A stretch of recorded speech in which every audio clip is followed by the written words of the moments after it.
Sup, BG here. Welcome back to another video. Sorry I didn't record any yesterday. It's because I was traveling all day and I just got back. So, I'm going to react to a video. It's called Ratchet and Clank for Beginners. I'm not a beginner, well I haven't really played it like on my channel yet. But I might if this is good. So, let's find out if it is.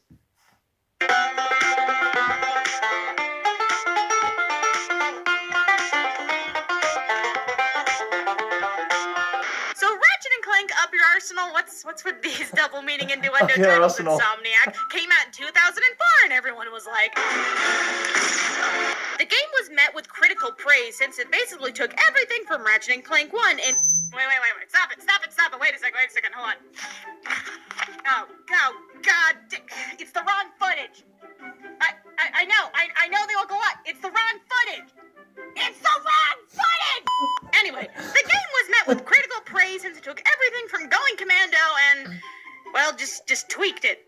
Yeah. Yes, Up Your Arsenal was the sequel that changed basically nothing from Going Commando. And that was fine for the most part. I mean, people got what they wanted and it was dandy. Insomniac found their winning formula, and this kind of ranks as the best Ratchet and Clank game overall. But it did give everyone that weird sense of deja vu. And now, yeah, instead of a blue GUI, it's orange! Look at that progress, yeah! But anyway, if you're new to this game, here are a few basic tips, tricks, and heads up for people who don't know about this game. So, once again, you play as a Ratchet and a toaster with eyes. After the events of Ratchet and Clank Going Commando, Clank is a TV star for some reason, and Ratchet and Clank are kinda just chilling. When suddenly they find out that their home galaxy is being terrorized by a thing called the Tyrannoids. Of course, I don't see what the big deal is. I mean, come on, just look at these dopes. What even is this? Anyway, it's soon revealed that an evil, tall, dark, and handsome robot named Dr. Nefarious is doing bad stuff, and it's up to Ratchet and Clank and this monkey to save the galaxy. I'm not joking about the monkey. He is very important. But along the way, you'll meet spandex, soap operas, mass genocide, furries. I really don't like you. War flashbacks, yelling, funky fresh beats. Okay, seriously, Clank,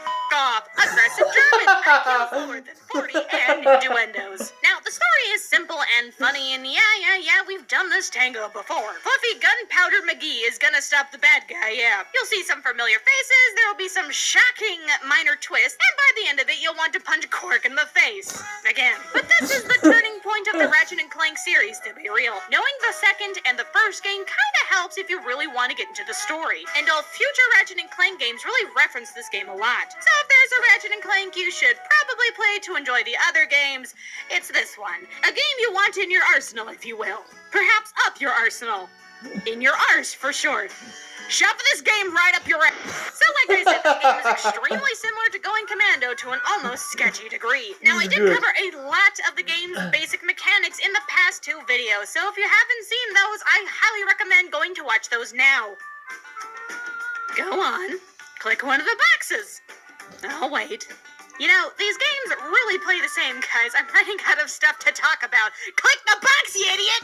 Now, Up Your Arsenal is the same old design. You gradually unlock new planets, explore and blow stuff up on 1 or 2 paths, do the thing you came to do, check the entire planet before leaving, make out with a robot, get new info, and you move on. Ta-da! Groundbreaking, I know. Now, the game does change a little bit of stuff. For one, you kind of have a base that you'll be going back to often called the Phoenix, where you can upgrade your armor, do some training stuff, and interact with your lazy, no-good team members. But you'll be here a lot, and doing certain things on your ship moves the story along. Other than that, it's a pretty straightforward experience. Missions are clear, and people will always yell at you on where to go and what you need to do. I mean, you also have your menu to tell you where to go, but who reads anymore now? I mean, who really looks at their itiums and their metons, am I right?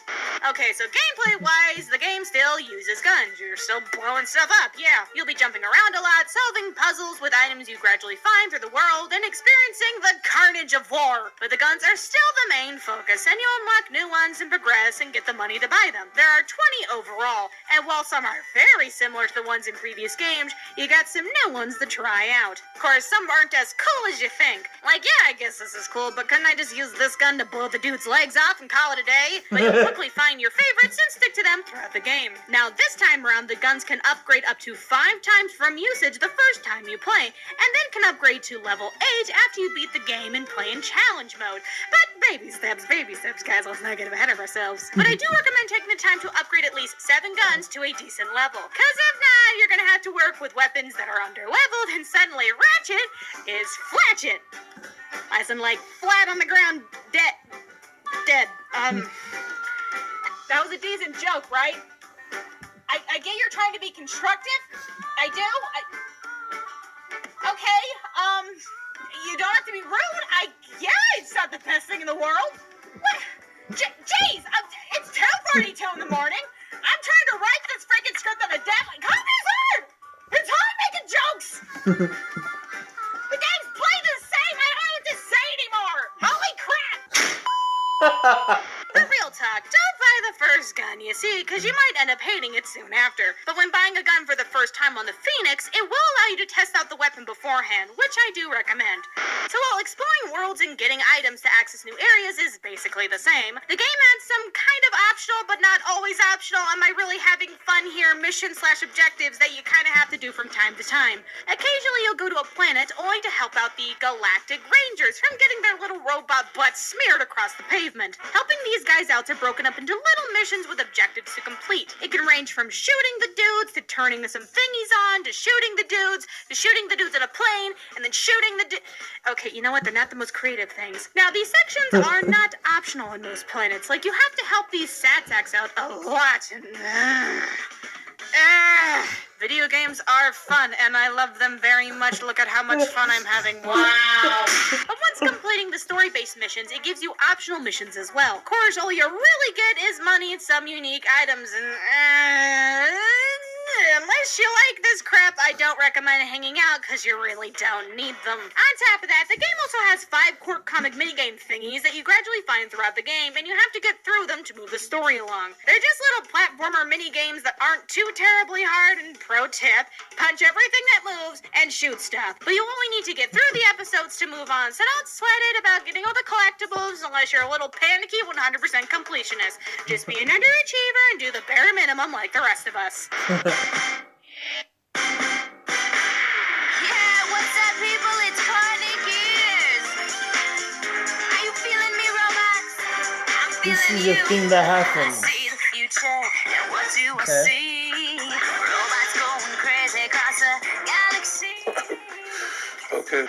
Okay, so if you played the second game, then all the extra stuff up your arsenal offers should be really familiar. Similar to the crystal fields in Going Commando, there is a sewer crystal pipe place thingy labyrinth on planet Aquatos where you can collect crystals for money. Of course, the amount of bolts you get from doing just normal stuff in the game is kind of extreme and freakishly bizarre. And you can't explore all the pipes without the gravity boot, so don't feel pressured to explore this place unless you really want the goods and have a thing for bacteria and raw sewage. I don't know, man, it's your life. Another way to get cash and just is around for kicks is Annihilation Nation, a battle arena that pops up like twice in the story, and that's kind of it. So check it out and maybe pop in before beating the game, because it's sort of kind of worth it. Real talk though, this show just straight up murders people. What the heck, guys? You just barbecued this poor man. Like, how you getting away with this? Remember your Fred, okay? You were okay.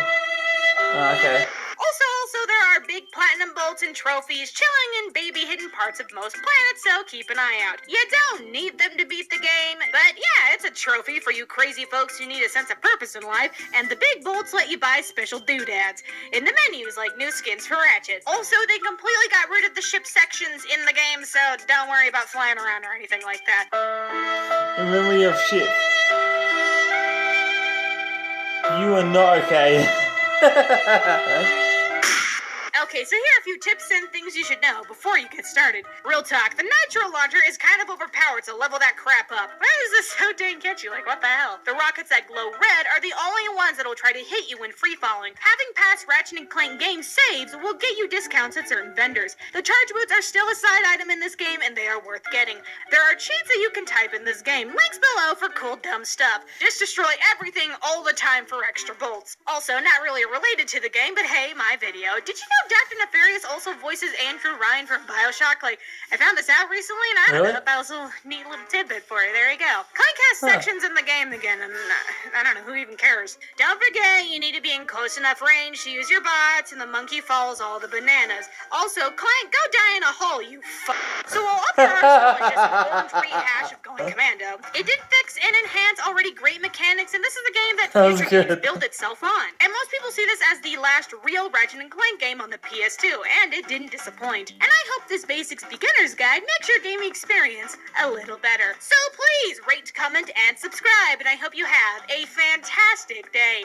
Hey, how's it going? Did you like this video? Good. Well, if you did, why don't you go watch another one, you nerd? Also, why don't you go follow me on Twitter so you can keep up to date on what's gonna happen? Stop. Okay. Okay, yeah, that was good.